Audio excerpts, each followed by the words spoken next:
All righty, to get us started, before our check-in, Megan and I just wanted to quickly introduce ourselves. Kelly Freeheight, and I've got my teammate Megan here today.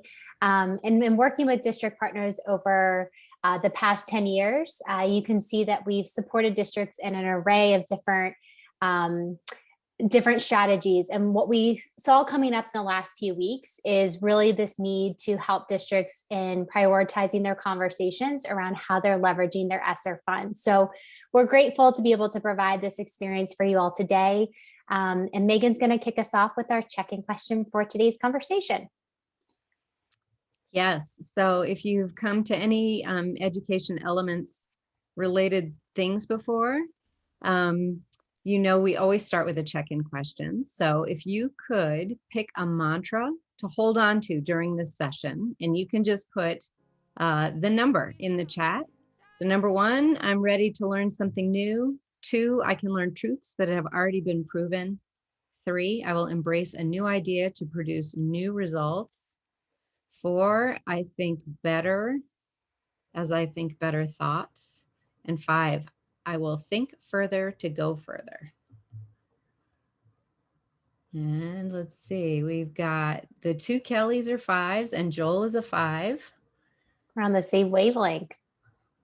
Abby too. And Laney Berry's a 3. Hey, Laney. Okay, I think I'm gonna go with a 4. 4 moves me today. Great. Well, we encourage you all to we'll check back in on these mantras as we enter today's conversation. But Megan and I are big mantra fans, so encourage you to use this check-in as you leverage conversations with teammates in the coming weeks. Meg, do you want to share what today's session is and what it is not? Yeah, so we wanted to acknowledge that it could be a little confusing since we had ESSER funds in the title of this webinar, that you may have come here for one particular need that we might not be able to solve for.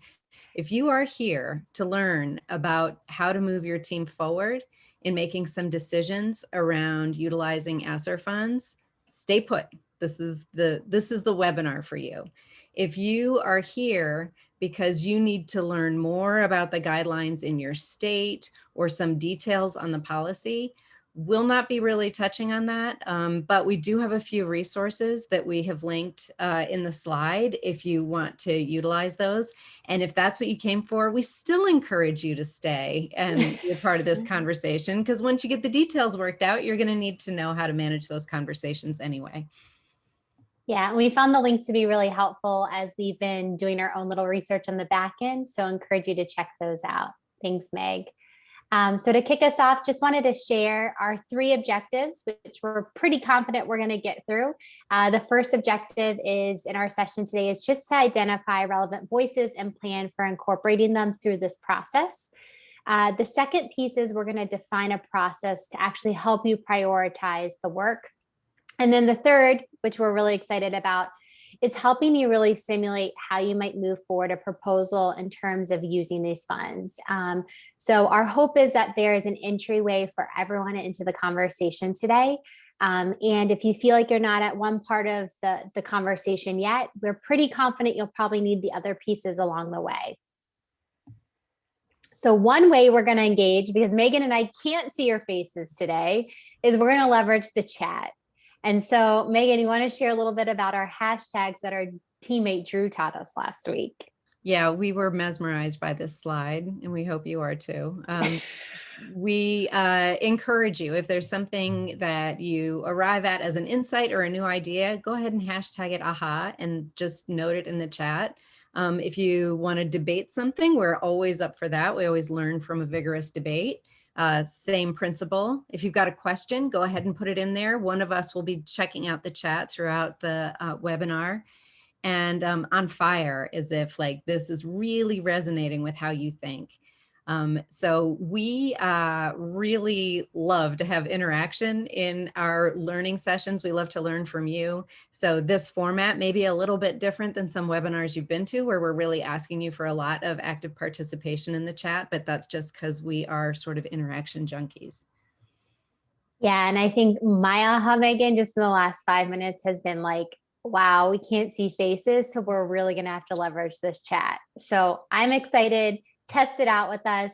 We will have our teammate Drew. There's a podcast he heard about this on, and so we've been really encouraged by this and encourage you to try it out with your teams. So Megan, you want to share our first case study for today's conversation? Yeah, so just so you know, the way we're going to structure this conversation, we did a little research with districts that we know well, and we asked them what their biggest challenges were in figuring out what to do with the forthcoming ESSER 2 funds. We compiled all of the information we got. I think we probably reached out to maybe somewhere between maybe 15, 25 districts. Yeah. And we got a lot of responses and a lot of really thoughtful responses. We compiled them and we made our sort of composite districts in sort of categories of challenges. So we're going to go through these case studies and kind of walk you through a process to deal with this stage of a dilemma. Our first case study is a small rural district in the Northeast. And they have a few kind of big buckets of challenges. You can see technology, pedagogy, and community support are the three things that they're sort of weighing as things they might want to focus on. And I would really like for you to read the case study. So I'm going to be quiet for just a minute, but not so long that it's awkward.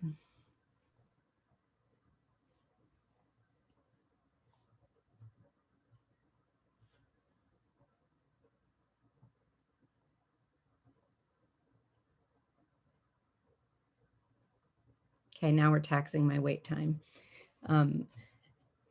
So I think the key takeaways here are we've got three different areas they could look at, and they have some challenges within these areas. They've got challenges with connectivity in their technology, insufficient devices for their student population. So one, they don't have the devices necessarily, and if they do, there still may be a challenge for them to connect to the devices. Teachers are uncertain about how to leverage technology, even if the students have it. To make sure that they're able to deliver effective instruction. And facilitating change is really difficult in the district, in part because of that community support concern, that there are legacy issues of trust between the previous administration and the current community that the current administration has been trying to work through. And also now sort of compounded by COVID-related concerns. The isolation is a large district area-wise, small population-wise, so it's a very spread out district, and people have been isolated due to COVID, and so it has had an impact on their ability to interact with and sort of comfortably trust each other. So now that you've got the lay of the land, we're going to do this activity that Kelly has introduced me to. So I may let her walk you through the thoughts here. Yeah, so what we would love to do, and I've escaped it out of the present mode so that we can make this a collaborative experience. We're going to use reverse brainstorming. So this strategy was introduced to me by my teammates, Jason and Drew, where we're going to think about all the ways Pam and Justin could make the existing problem worse. So Megan just shared their problems they're hearing. If they were to go into a conversation, how might this make it worse? So if you could take a moment in the chat and just acknowledge the worst things that Pam and Justin could do, and we will pull those ideas and we'll place it in our reverse brainstorming. So we'll give everyone a moment to jot down a few ideas of the worst things that you could do to manage this approach.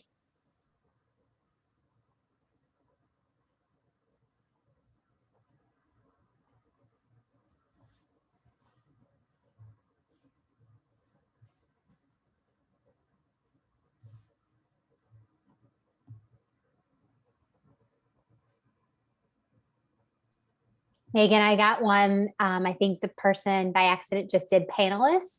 And that one said you could just divide the funds equally across the three big buckets of work. So I'm going to put that down as one, and we'll see if any more come in.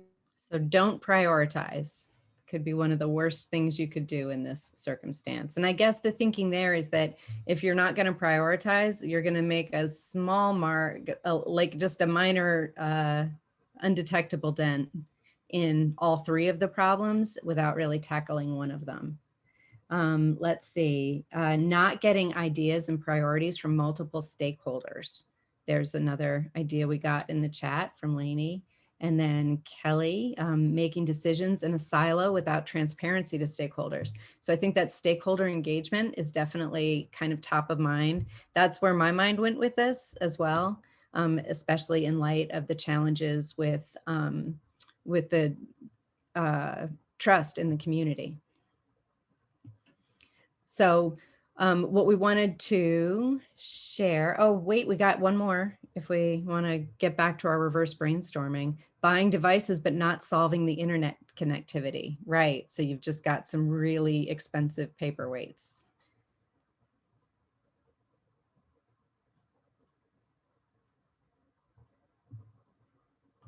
To proceed with a needs assessment involving feedback from, to not proceed with a needs assessment involving feedback from stakeholders, right?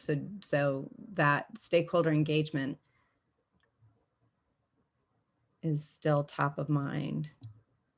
All right, thank you, Kelly, for being our scribe. So we wanted to share this. This has been a matrix that we've used with districts with whom we've done strategic planning and any kind of stakeholder engagement. We actually just found ourselves using this with a new project that's really just a personalized learning implementation, but this is a way to evaluate the stakeholders who will be impacted. And in this engagement matrix, what you would start with is thinking about your stakeholders and being able to identify them by their relative amounts of interest and influence. So you can see on the vertical, we've got influence, and on the horizontal, we've got interest. If you are a low interest, low influence person in this scenario, that may mean that you're a community member who's like vaguely interested in the quality of the schools in your district because it's going to impact your property values or your business, but you don't want to be really involved in the weeds with how the schools are getting run or what the instructional approaches are going to be. Whereas on the flip side, we've got the, high interest and high influence. Your approach to the high interest, high influence people who may be like, say, a principal or something, that would be a person who's going to care a whole lot about what decisions you make. And they are going to have a lot of sway over how people perceive the decisions you make. So you want to make sure that that is a person that's really empowered in the conversation. So this matrix can be used to first identify what the relative weight of the input you're going to get from each person is going to be, and also how you're going to approach getting that input and clarifying to them what the feedback loop is going to be. Once you've gotten the input, what are you going to do with it? Megan, one thing that I saw to be really impactful around this matrix last week is it allowed the smaller team on the cabinet team to really align on who they're getting the input from. So there wasn't a mix of communication of that feedback process that Joel mentioned in the chat. So I thought that was a clever way of just building alignment internally before the bigger message gets brought out. Yeah, thanks, Kelly.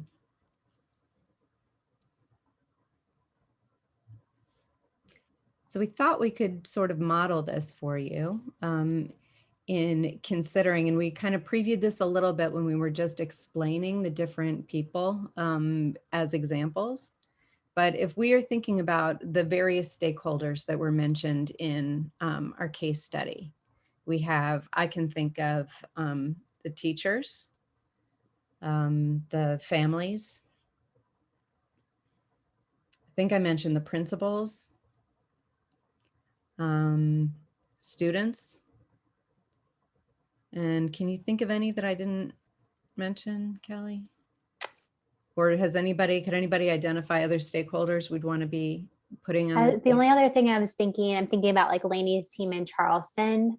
So the people, the instructional coaches that on the ground are going to be coaching school leaders and teachers with the pedagogy along the way, or content experts was another idea, Megan, I was thinking of in terms of the connection with Lainey. School board, Joel mentioned. Oh, yeah, school board. Yep. Okay, so let's see. If we were to, I'm going to add that to our school board. And we've got instructional support staff.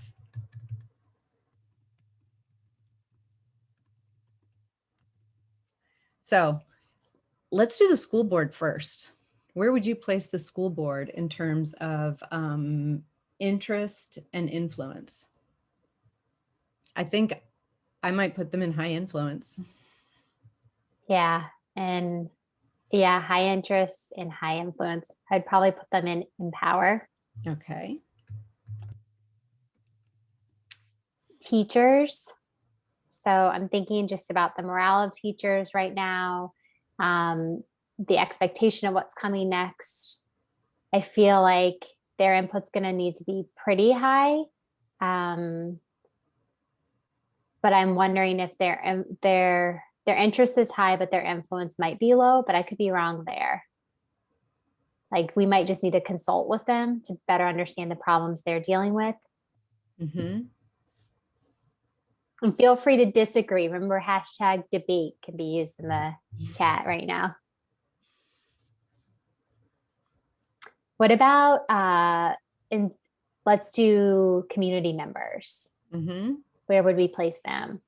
I'm possibly have the bias of where I've already placed them, but I would still probably put them in the low influence, low interest, unless there's some information I don't know. Like I think generally speaking, their influence and interest, they want schools to be good, but they don't want to be in the in the weeds working out the details. Yeah, let's place them there. I think we've got, let's see, parents or families. Interest is probably pretty high. Influence is probably pretty high. Just I'm based on the last 10 months, what our families have had to do, I feel like is a lot more than maybe previously. Mm-hmm. So I might put them in the empowered, the top right. We have several community partners who provide services to families. Yeah, that's a good reminder. Another stakeholder. Thanks, Lainey. Yeah. Let's play with what Lainey put. So knowing that the influence is probably pretty high, like I'm thinking about the YMCA, Boys and Girls Club, they've got high influence within communities and potentially just like political influence. And their interest is probably pretty high. Lainey says yes. So we're confirmed by Lainey putting it in the empowered group. Okay, sorry, I got distracted by font size. We're putting them in empower. We have a lot of people who are empowered here. Yep.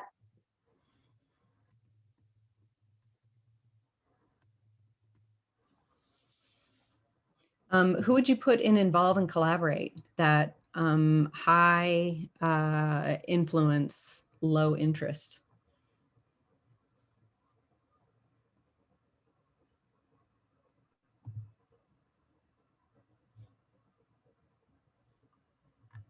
Trying to think. I'm thinking about our students. Their interest might be low right now, but their influence is high. But I could go either. I could also put them in empowered also. So I think it depends on timing. Just thinking of what we have left. We've got teachers, students, principals. Yeah. Maybe one of the ways to think about this is like, if we're thinking about the empower, those are the people who are actually going to make the decisions. So we may want to move some of the people, because if we had this conversation with some of these stakeholders and said to the parents, okay, so you're empowered. We have this money. We need to spend this money. You are now empowered. And then we don't do what the parents wanted us to do, that we might need to have them in a separate category then. Yeah, I wonder if we should move parents to either consult or involve and collaborate. I think it could go either. Yeah, maybe we'll put them there. It's a So great point. I think our hope is your particular stakeholder groups may be different than the ones that we've mentioned. They may be different than the ones that are identified in the case study that we've got, but we hope that this practice of going through the sort and considering what the stakeholder engagement tactic you're going to use is going to be, and what the expectation for feedback will be, is helpful. Like we just noted, if we have all of the stakeholder groups in Empower, we're not getting closer to a decision. We're just getting closer to a lot of input and the potential to disappoint a lot of people. So we want to be thoughtful on the front end for where we would place these stakeholders and how we would engage them and clarify their expectations. So we're going to move on to case study number 2. So this is Maria. Maria is an assistant soup. This is a district in the Midwest outside of a pretty major city in the nation. And they're just similar to you all, looking for support in terms of how to use their funding. What you'll note about Maria and her school district is they've spent the last few months, so they've engaged stakeholders, whether that's through their Facebook Live sessions, coffee chats, and now they're in the process of actually making decisions based on the voices of their stakeholders. Maria came to EE and she's feeling a little nervous as she has to revisit and really crystallize the purpose of these funds and really prioritize her team's focus in terms of making sure they've got the right information to make sure they're making the right decision. She's making the assumption that all her leaders are going to arrive at this meeting feeling a little muddled down by the opportunity of all this other information coming at them. And so what she's asking us to help her solve for is, one, how these priorities will actually address the long-term impact within her district and the vision. The second is she just wants a space to be able to analyze the urgency and the ease behind the priorities. And then the third piece, which Megan, I thought was really thoughtful of Maria, is that she wants to better understand the rough estimate of how long some of these implementations or funds will be needed for the priorities. So that's a piece that I thought was interesting and excited to solve for Maria. So we're going to do some reverse brainstorming again. So get your thinking cap back on. I'm going to press escape so we can make this a collaborative experience. Megan, if you could just help with the scribing, that would be great. So we want to think about Maria.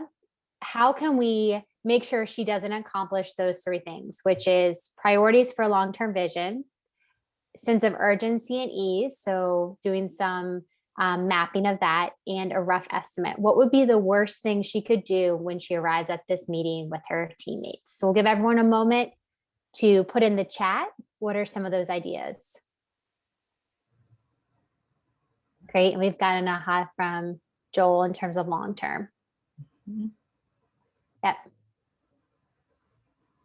I wonder, Megan, if we could actually make that into a reverse brainstorm. So the worst thing is she could say, like,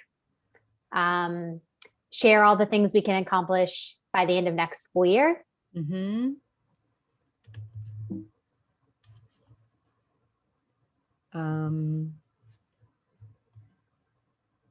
Let's see.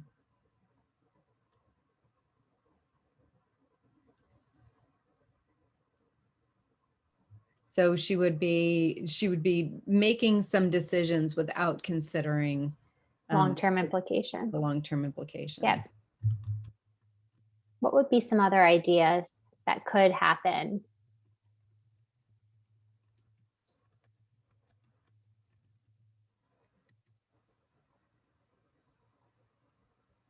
I'm thinking like Megan, when my mom would be like, put your Christmas list down, and I'd put everything down, and I Mhm. wasn't being very thoughtful. So exactly. So what Lainey just said, no clear and feasible timeline. So not understanding maybe like the budget constraints or timeline. Thanks, Lainey.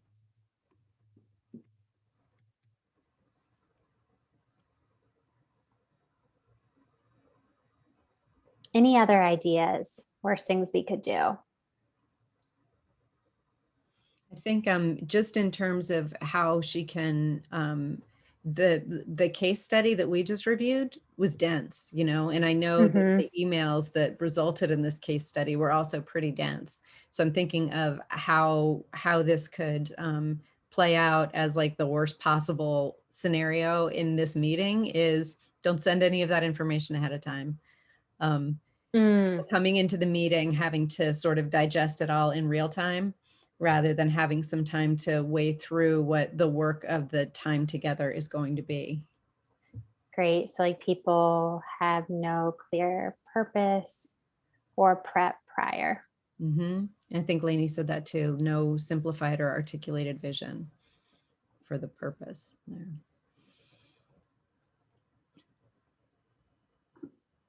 Great. All right. Well, feel free to put in the worst case scenarios. Not that we want Maria to experience that, but we're going to share with you all one approach that Maria might take with her team, and then actually go through the process together. So you might be able to bring it to your conversation. So the strategy is really leveraging a prioritization matrix. I know if you're like Megan and I, sometimes we get all mixed up on the axes. So based on failure experience, I would just make sure you have the axes clearly labeled before you try to go through the exercise.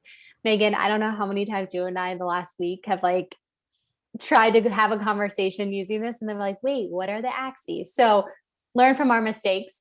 But we have found that this actually really helps everyone come to the conversation with clarity around what's important and what's urgent. So for the sake of our example today, we're going to be really focused in on the impact and ease.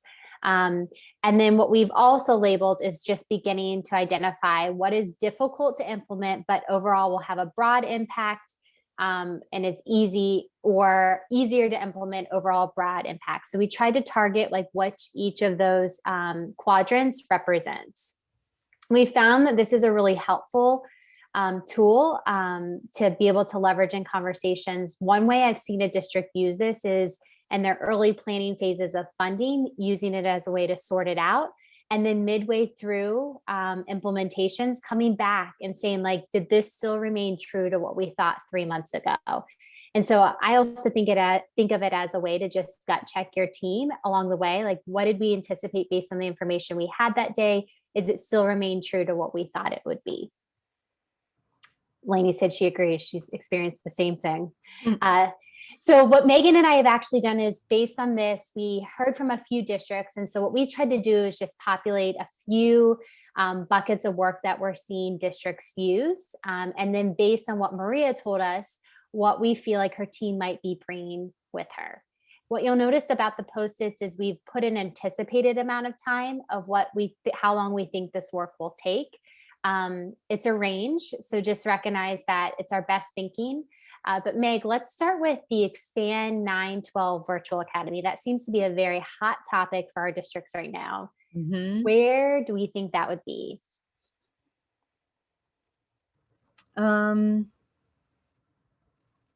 I think my first guess with that, and this is I'm basing this on the Expand, that they have some structure in place for a virtual academy based on their experience this year. I would put it probably on the easier end. Okay. And then I'm trying to think of where I would put the impact. I think I might actually put it on the high ease, relatively low impact end. Yep. Because it's such a targeted group. Yep. All right, I'm gonna do the rollout of PL across K-5. We know just based on our engagement with district partners, like this first rollout, it's typically like an 18-month process by the time you plan and launch the work. In conversations that we're hearing around learning loss, I feel like if it's done correctly, it could have a high impact. I think the rollout piece makes it hard. And I'm not going to lie. Like, I think there's a piece around like the district has to be super focused on this being the one initiative that they're focusing in on. I don't know if you disagree with me or if you would agree that I would probably put it over and the difficult but overall broad impact. Mm-hmm.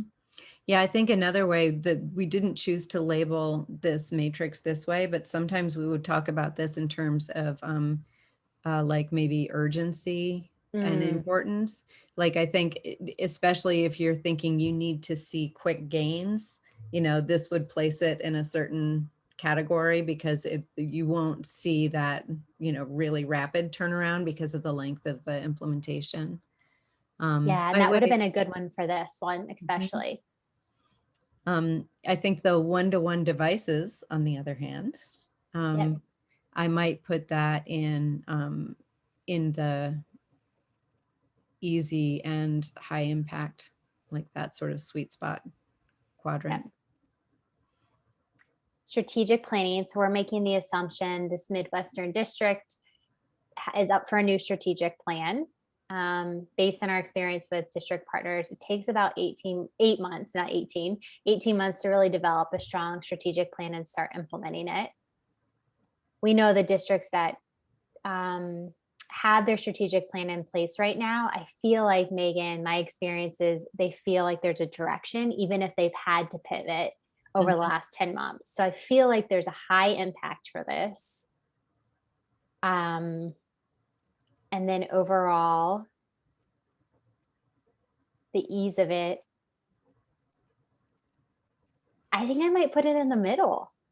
I might be with you. I mean, I'm inclined to think it's usually a pretty significant undertaking to start a new strategic plan, but I have, you know, anecdotal, but evidence that we've been speaking to a bunch of leaders, you know, at sort of this phase of their perspective of getting through COVID. And I've heard from several of them, you know, we were really fortunate to have a really clear strategic plan in place. So our true north was well established. We just had to, you know, arrange the way we were doing things and fill some different roles, but our vision remained the same.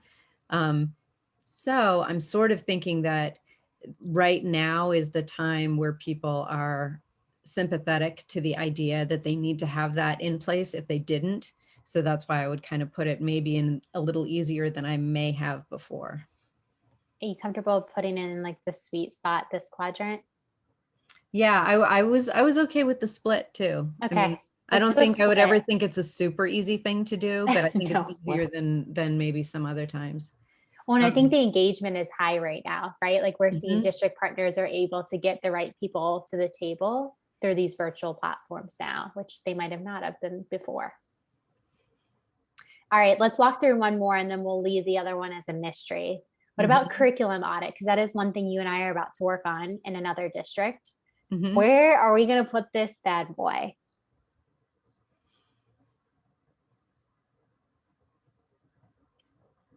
It kind of depends if we're doing just like ELA curriculum, but let's just make the assumption. If we're doing Maria. K-12, it's Yeah, a we're doing K-12 curriculum audit.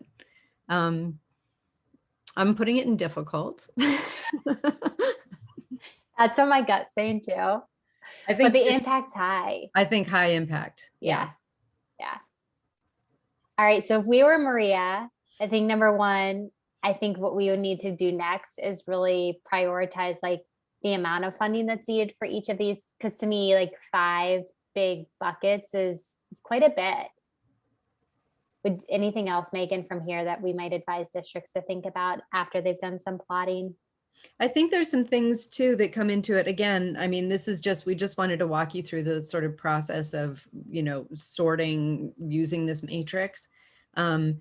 depending on what your, vision is, your strategic plan, like what your portrait of a graduate might be, there might be places where you're going to quite obviously lean into, like maybe that virtual academy 9 through 12 is something that's really important. But I think like aligning the ease and impact with the overall vision, and your like current capacity and bandwidth and resources. Like those are all the next steps, but hopefully this gets you a step closer to being able to sort of edit your choices.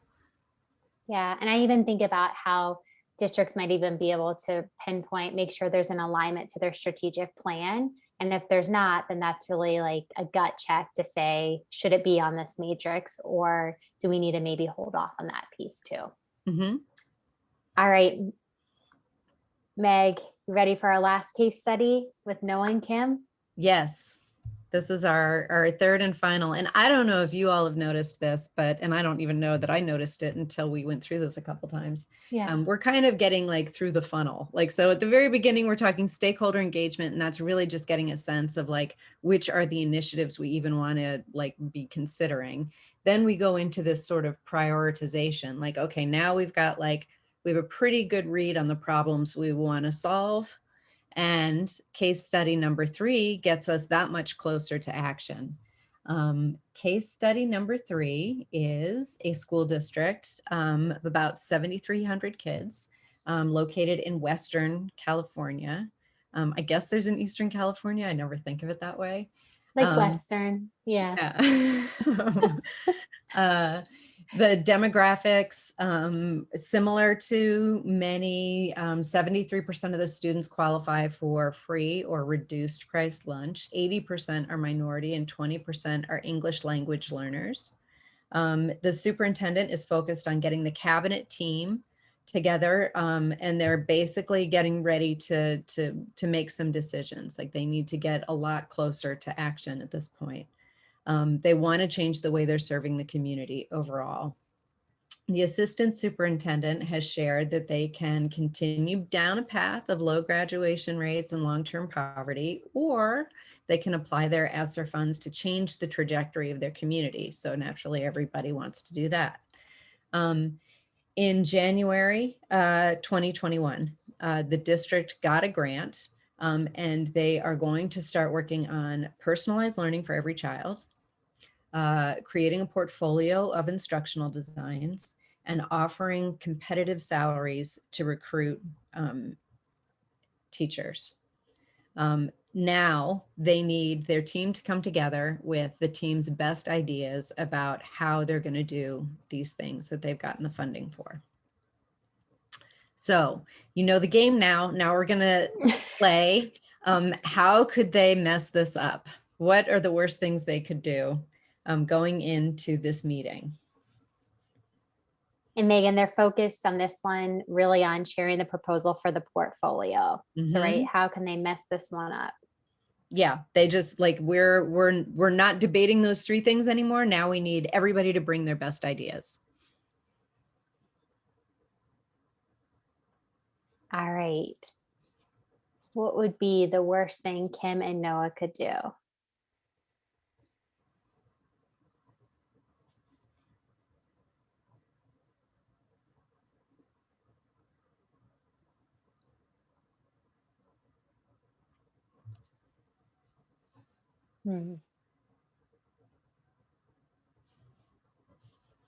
Well, maybe Megan, through experience, I can share one thing when I've had to bring a proposal forward is I'm trying to put them all in one proposal. So sharing the strategy all in one proposal versus going through the process of just talking about the portfolios. So that would be mine, would be like the focus of the portfolio. So not clear on the focus. Yeah. I am thinking of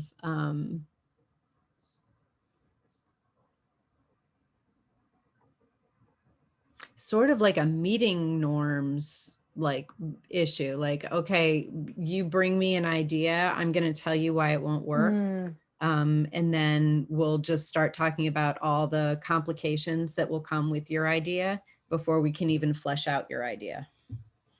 Yeah, so we might see some more like flexing in the muscle or flexing across teammates of like bringing their piece. Okay. Mhm. And then Kelly said not having a clear vision of what the end product portfolio will be and how it will be user friendly. Hmm. Yeah, so if you're going to propose something, just vague. I'm even thinking based on that, Megan, I think maybe Kelly even was thinking like common language, like what is a portfolio? Mhm. And then Lainey said putting too much emphasis on the competitive salaries without recognizing other incentives and direct impact on classroom. Yeah. Oops. Yeah. Yeah, that's like I can't remember what it's called. Um it's like when you fall in love with your own idea and you get fixated on that like one idea and you can't expand it. There's a more like, cognitive term for that than falling in love with your own idea, but we can just call it that now. Perfect. Well, and I think I experience that sometimes. Get obsessed with an idea. All right. So we are going to pretend that we're Kim and Noah, and we are joining their cabinet conversation. So one way we might help them solve for this is actually leveraging a protocol that we use within our organization and with district partners when we're supporting them in developing those responsive practices. And this whole idea is that we want to default to yes and defend no.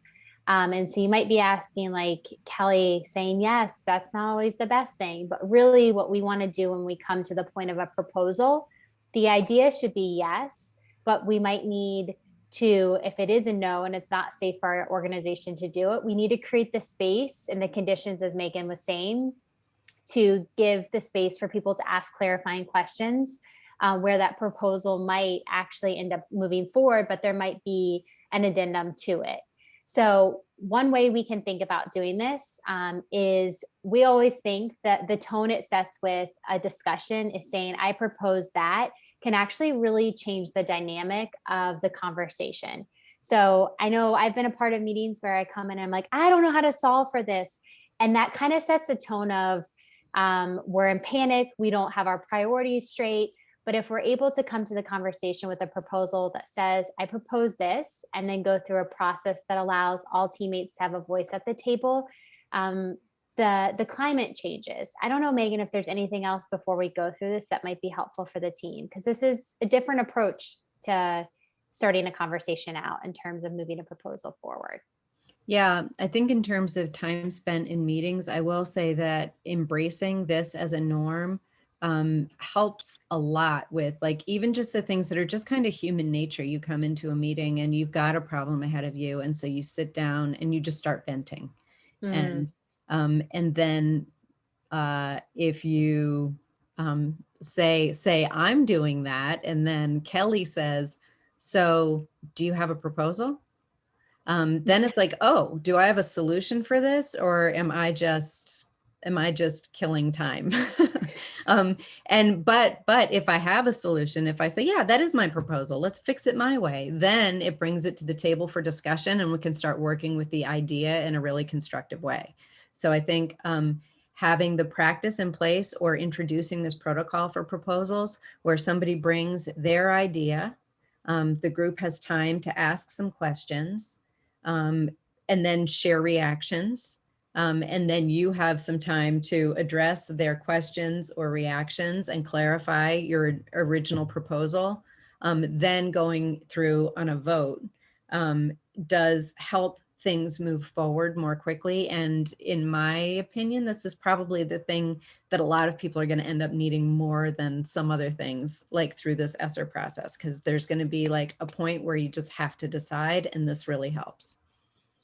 Yeah, and I think one thing that Megan, we've really touched on when we coach districts to do this is you consent when you agree that it's safe enough to try, not when you think it's the best idea. So just as Megan said, you might not think every detailed plan that Megan puts together for Noah and Kim is the direction Megan might or you might take it, but we need to take into consideration like the consent of let's move it forward if it's not going to harm our organization. Where I sometimes get stuck as I'm like, that's not the best idea. but in all honesty, that's what's stalling the decision-making process. So encourage you all to use this process in developing this. Yeah, Kelly, aha moment, safe to try. Absolutely. And we always ask the question, like, is this going to harm or hurt the organization? If the answer is no, then it's safe enough to try. And I would say that the other piece is just identify when are you going to come back to it. So it really feels like an iterative process and not like the decisions made today and we're never going to come back to it to reflect on it. So Megan really stretched me to say, like, Kelly, if we were Kim and Noah, how might we do a proposal? So Megan, do you want to pretend that you're bringing this proposal forward and share like how you would go about this? Yeah, I have to think of a proposal. Let's see. My proposal is that we do a personalized learning implementation focusing on grades 3 through 5 across the district. Let's see. So first, I'm going to state the facts. We are facing some significant challenges in the expected growth of our students due to school interruption. I do believe that a personalized learning implementation, if we can utilize the technology we have and support our teachers in differentiating consistently and meaningfully for our students, I think it will have a broad impact on their future trajectory. What do you need from the group, Megan, if we were all in a group together to start moving this forward? Does anybody have any clarifying questions? Then we'd open it up, pretend we're all in a room. So maybe my clarifying question is like, do we have any experience in-house to lead this work?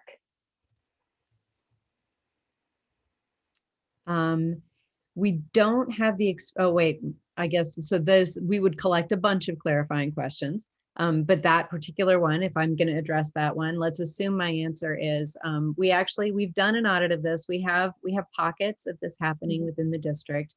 We don't have anybody with the positional authority to bring other teachers along in doing this. And I can think of 2 teachers who may have enough sort of informal influence with their peers who could do it, but in truth, they're just swamped. So I don't think doing this in-house is going to be something that we want to put on their plates. Great. So like the amendment to this proposal might be that Megan brings in experts from outside or trains up leaders to be a part of this process. Mm-hmm.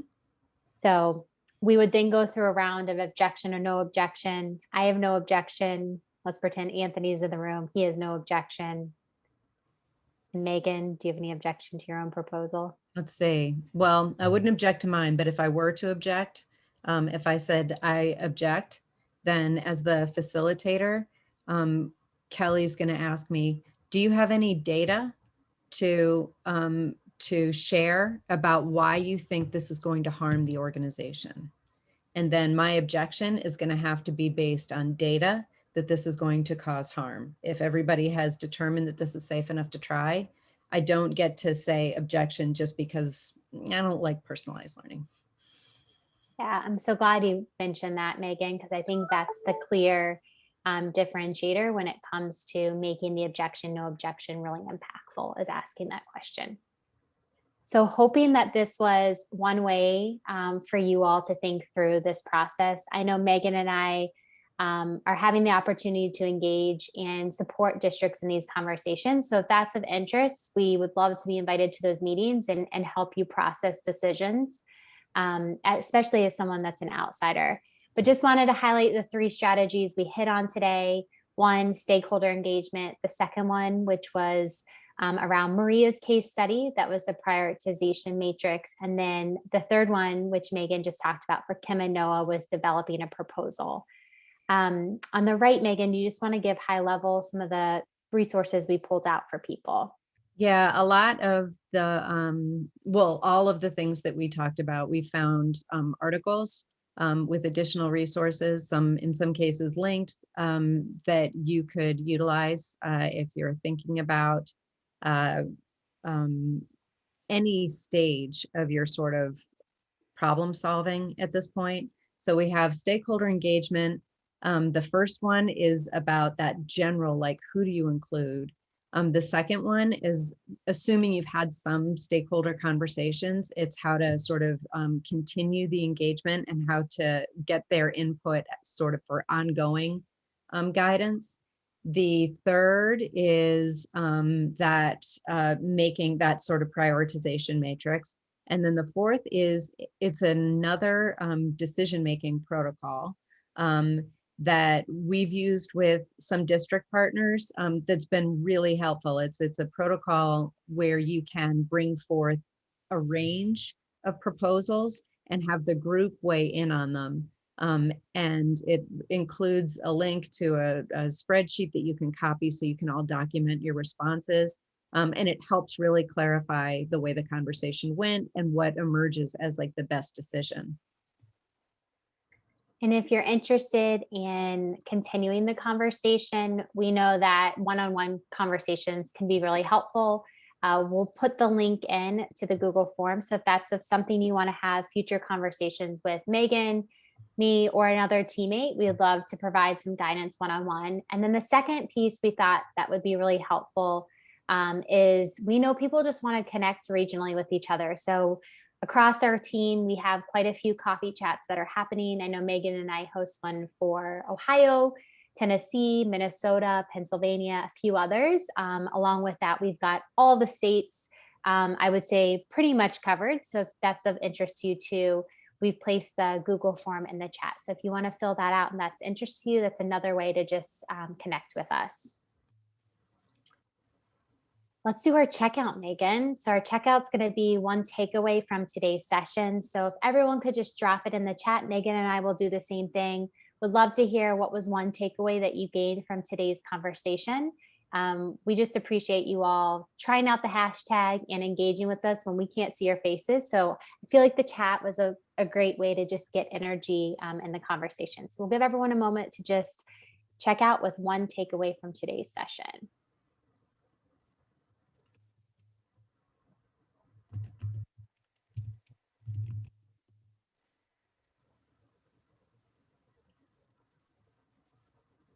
Yeah, the proposal one. Thanks, Lainey.